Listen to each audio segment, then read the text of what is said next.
आज हम ऐसे बंदे की बात करेंगे जिसकी दौलत के बारे में अगर आप लोगों से पूछें तो वो एक ही जवाब देंगे, इनकैलकुलेटेबल, मतलब बेहिसाब। इसके पास इतनी ज्यादा दौलत थी कि अगर हम कंपेयर करें आज के कंट्रीज की जीडीपी से तो दुनिया के 78% कंट्रीज के जीडीपी भी इससे कम है। तो वो शख्स और कोई नहीं बल्कि मनसा मूसा है। इसकी दौलत को एस्टिमेट किया जाता है 400 बिलियन डॉलर तक। ये इतने ज्यादा पैसे होते हैं कि बंदा अपनी लाइफ टाइम में भी स्पेंड नहीं कर सकता। लेकिन मजे की बात यह है कि मनसा मूसा ने ये भी अपनी लाइफ टाइम में करके दिखाया।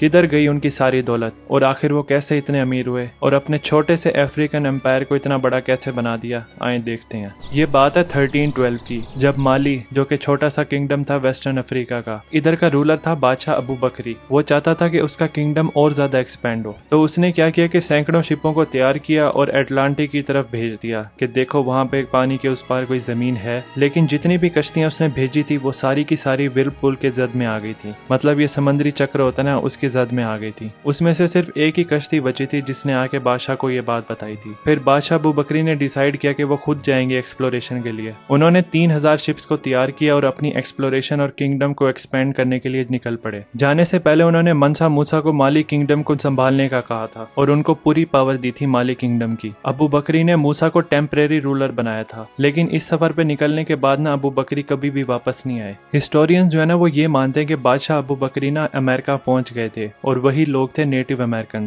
जो कोलंबस से पहले अमेरिका में रहते थे। अगर इसी चीज को डिस्कस किया तो कहानी पता नहीं कहां से कहां चली जाएगी, उसको किसी और वीडियो में देख लेंगे। अभी के लिए मनसा मूसा पे वापस आते हैं। अब मूसा जो है वो माली का रूलर बन गया था और यहाँ से शुरू होती है उसकी ग्लोरी। माली किंगडम पहले से ही बड़ी अच्छी हालत में था, लेकिन मूसा के आने से ना उसको 4 चांद लग गए थे। सबसे पहले मूसा ने सोचा कि अपनी वेल्थ और किंगडम को एक्सपेंड किया जाए। अब क्योंकि मूसा मुसलमान था और नेबरिंग किंगडम जो थे वो भी मेजोरिटी में मुस्लिम्स थे, तो उनकी आपस में अलायंसेस बनी हुई थी और वो एक दूसरे के दोस्त थे। तो हमले का डर न होने की वजह से उसने अपना पूरा फोकस इकोनॉमी की तरफ कर दिया था। अपनी इकोनॉमी बूस्ट करने के लिए उस वक्त उनके पास 2 चीजें थी, गोल्ड और सॉल्ट। इन दोनों चीजों की बहुत ज्यादा लोकल सप्लाई मौजूद थी माली के अंदर। उस टाइम पीरियड पे इनके पास इतना ज्यादा गोल्ड होता था कि जो पूरी दुनिया में गोल्ड सप्लाई होता था यूरोप, अफ्रीका और एशिया को मिलाकर, उसकी आधी सप्लाई माली की 3 गोल्ड पाइन से आती थी। लेकिन सिर्फ गोल्ड ही माली एम्पायर के लिए इम्पोर्टेंट नहीं था, बल्कि सॉल्ट भी था। ये हमें बड़ा अजीब लगेगा कि सॉल्ट इतना महंगा क्यों था,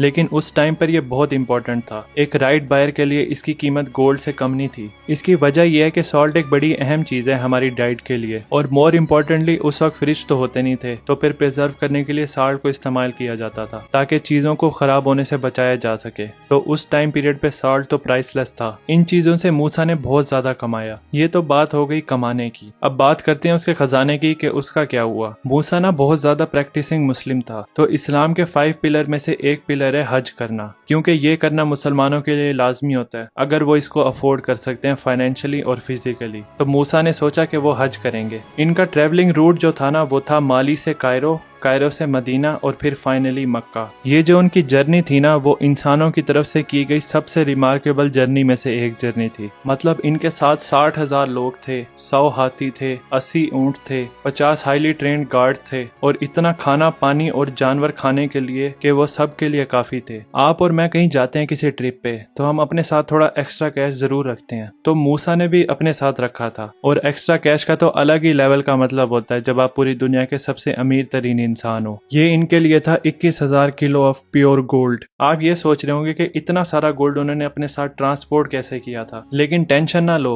उनके पास 12,000 गुलाम मौजूद थे ये काम करने के लिए, और हर गुलाम को तकरीबन 2 किलो सोना उठाने को दिया था। इसके साथ वो हजारों किलो गोल्ड डस्ट भी लाए थे अपने साथ, जो कि उनके किंगडम की करेंसी थी उस वक्त। इमेजिन करो, हजारों लोग, सैकड़ों जानवर और अनइमेजिनेबल गोल्ड। ये कहना बिल्कुल ठीक रहेगा कि दुनिया में आज तक किसी ने इस तरह की वेल्थ डिस्प्ले नहीं की जिस तरह मूसा ने अपने मक्का के ट्रिप पर की थी। इतना सारा गोल्ड वो अपने लिए तो नहीं लाए थे, वो ये सब गरीबों में बांटने के लिए लाए थे। हाँ, ये सारा का सारा गोल्ड। एक्चुअली इस्लाम का एक और पिलर है ज़कात देना, मतलब चैरिटी करना, अपने माल में से कुछ हिस्सा अल्लाह की राह में खर्च करना। वो सारा गोल्ड जो वो अपने साथ लाए थे वो बांट दिया था उन्होंने गरीबों में। इसका इम्पैक्ट ये हुआ था कि जिस जगह उन्होंने गोल्ड बांटा था ना उस एरिया में डिफ्लेशन हो गई थी और गोल्ड की प्राइसेस ना क्रैश हो गई थी, इंक्लूडिंग मेन सिटीज जैसे कि कायरो, मक्का और मदीना। कई सालों तक रिसेशन रहा था इन एरियाज में। अपनी जर्नी में सिर्फ उन्होंने गोल्ड ही नहीं बांटा था, बल्कि मैंने आपको बताया था कि एक प्रैक्टिसिंग मुस्लिम थे, तो मूसा ने अपनी जर्नी में एक नया ट्रेडिशन शुरू किया था। अपनी जर्नी में वो फ्राइडे के दिन जहां पर भी होंगे ना, उस जगह पे वो मस्जिद बनवाएंगे। अब देख लो, उनका ये सफर 2700 माइल था